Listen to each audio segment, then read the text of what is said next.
So I got the 36 put on dollies and moved over, got the floor all cleaned up. Tonight I'd like to get the exhaust out and get the drive shaft disconnected. I don't actually have any help tonight, so I can't drop the transmission, but I can go through and loosen a bunch of stuff and get it prepared to drop tomorrow. If you haven't been keeping up on the E36 project, you definitely should check that out. I'll have the link for that in the description below. This has been an awesome car, turning it into a death car. Right now, the security system in the car thinks it had been stolen because I've been removing electrical systems out of the car, and I made the security system mad. So again, if you haven't checked that out, you definitely should. So that's what I'm gonna try to do tonight. And then as soon as the clutch comes in from ECS Tuning, who, by the way, helped me warranty the last clutch out and then helped me get a really good deal on the one that is coming in. So I'm super excited to have that one come in. So we'll be doing all that in this same video. I'm gonna be taking off the exhaust tonight, disconnecting the drive shaft, and dropping the transmission probably sometime tomorrow. And the next time the camera comes on, we'll be unboxing the new clutch system.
So I'm in the middle of editing this video and I just want to interrupt for a little bit and kind of go over what happened with this clutch system. Now, the whole point of this video was to unbox the new clutch that we bought. We got a 4-puck Sachs clutch disc, and then we got the Performance SAC pressure plate, and then I got another ECS Tuning lightweight flywheel. So I was going to unbox it, go over the new components, and then make a separate video about installing it and then breaking it in and driving it around.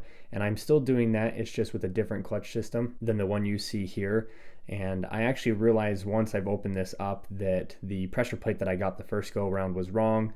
I sent that back and got the correct pressure plate, and then that pressure plate wasn't compatible to the flywheel. I don't want to go over this too much because I do cover it in more detail in the next video where we actually install the ACT clutch, which is the one that I ended up going with. And this isn't meant to diss on the clutch that I did order. The pressure plate was the wrong one. It's actually for, I believe, the M3. The clutch disc itself would have worked if I would have put it into an OEM setting. And obviously ECS Tuning lightweight flywheel is a really good flywheel, and I do recommend using that if you have the opportunity to do it on your clutch setup. But I did actually start to review and go over everything, and then I realized that the pressure plate that I got was a lot smaller. And as always, ECS Tuning has always been really good about helping me out with returns and parts, especially if they made a mistake on there. And like this pressure plate here on their website said it was for my car, and it wasn't. It's because it was listed wrong on their website. They took full responsibility, did their best to make sure that I was taken care of.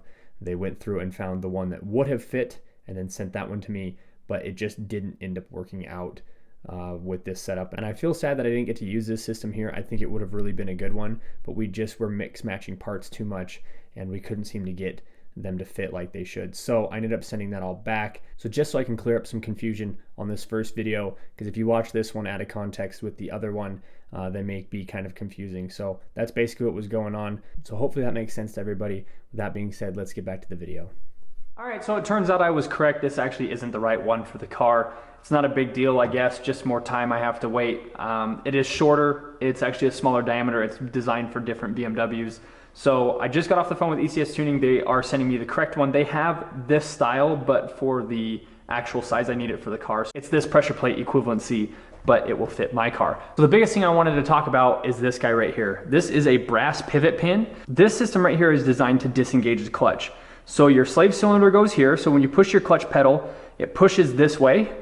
This is your pivot pin, and what this actually does is it pushes against the throwout bearing and then disengages your clutch. So your throwout bearing sits here, and this pushes against your throwout bearing. So as you can see here, there's lots of gold shavings in there, and the tip of this has been worn off. The first clutch that failed on us was a pilot bearing, and I chalked this up to being damaged by that pilot bearing. But the more research I've done, I found out that these right here, when it comes to performance clutches, do not last very long, anywhere between 2,000 to 4,000 miles. And you can see what just 1,700 miles has done to the tip of this thing. It's almost completely flat on the tip. And the only reason it's not is because this actually has a shape on it, which is this is then taken on that shape. Now this problem right here has nothing to do with the first clutch with the pilot bearing going out and my second clutch not being able to hold the power. All this does is disengage the clutch. But as these wear down, it doesn't push against the throwout bearing hard enough, and it eventually will cause it to burn because you're not disengaging the clutch all the way, or it just will stop disengaging in the clutch altogether. So to fix this, this is a stainless steel one from Bimmer World.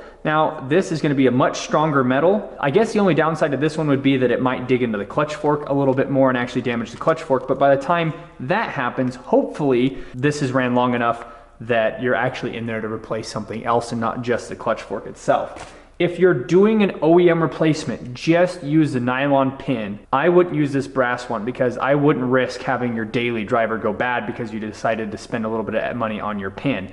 Oftentimes those nylon ones can last way longer than the clutch, and sometimes, yes, they do break. They'll break right at the stem right here, but you're talking about cars that are getting close to 20 years old, and you just can't expect plastic to last that long. So if you have a daily driver, just put the nylon one in there. It's gonna last another 10 or 15 years and you won't have to worry about it. The main reason the brass one is breaking down is because these clutch systems that are more high performance are much harder to push against than the OEM ones. The reason for that is because they need to clamp the clutch disc to the flywheel a lot tighter than just an OEM replacement. So all that force that it needs to push against this to disengage it is going right on the tip of this, and that's why this is failing. So I want to be very, very clear. This has nothing to do with why I'm replacing the clutch again and why I replaced it the first time. First time was a pilot bearing, second time is because my car is producing more power than the clutch can handle. This only disengages the clutch. If you have any questions about this, I tried my best to explain it to the best of my abilities. Leave your comments and questions down in the comment section below, and I will get back to you with answers as best I can. Well, everything is all put back together now. I apologize if this video is a little bit clunky. I'm gonna have to apologize for all the videos surrounding my new clutch replacement. I pulled this apart 2 months ago. So the first half of this video was recorded 2 months ago. This was supposed to be a really quick pull it out. The next day I got the clutch and replace it, and it ended up not being like that because of some mistakes that I made. If you want to know more about that topic, it will be in the next video, and I will also put it in the link of this video as soon as that one comes out, so if anybody sees this later, they can jump right to it. But for right now, that's going to be it. I hope everybody enjoyed today's video. If you did, hit that like button, subscribe if you're new. My Patreon link is in the description below, and as always, we will see everybody in the next video.